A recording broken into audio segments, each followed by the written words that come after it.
Well, if a startup wants to scale their social media presence, one of the key methods is going to be finding influencers in their niche and then focusing on them influencers.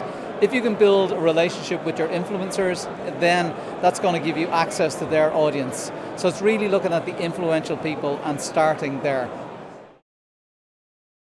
I think some of the most common mistakes that startups make when they're setting their social media presence is they think about social media as being about, oh, I have to tweet or I have to send Facebook updates. They don't really take it seriously. Whereas social just means it's an opportunity where you can interact with your current or potential customer. It doesn't have to be on any of these channels. You just have to have an opportunity to interact with your customers. It could be a simple thing like having a chat on your website where somebody can actually answer and interact with people when they come to their website. That could be social. So I think it's not thinking about social from a broader perspective. It's too focused on, I'm going to send tweets, I'm going to send updates. It's not that.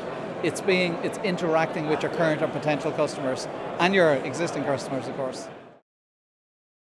Yeah, it is very busy at Web Summit, and for startups to stand out on social media, they need to do something a little bit differently than just tweeting to the investor or tweeting to partners that they want to, get access to, for example. So, they need to provide some content that's of use, of a value. So think about what's going to be valuable that's going to actually want the investors to interact with them, And same with journalists as well. Do your research with journalists, find out exactly what they're interested in, and help the journalists do their job better. And that's going to help them stand out. For example, could they produce a bit of content which summarizes the top technology companies that the journalists may be interested in and provide that research to them? And they might be one of them companies, but that's going to help you stand out.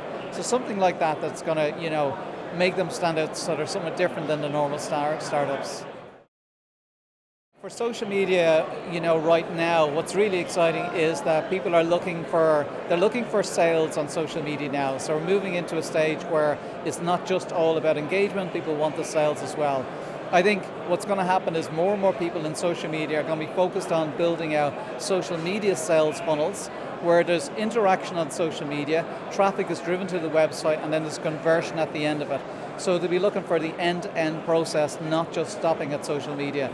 I think we're going to hear an awful lot more about that because people want to get money out of social media. It's great building the relationships and the engagement, but you also need to make profit as well. And I think building out them social media sales funnels is going to be really exciting.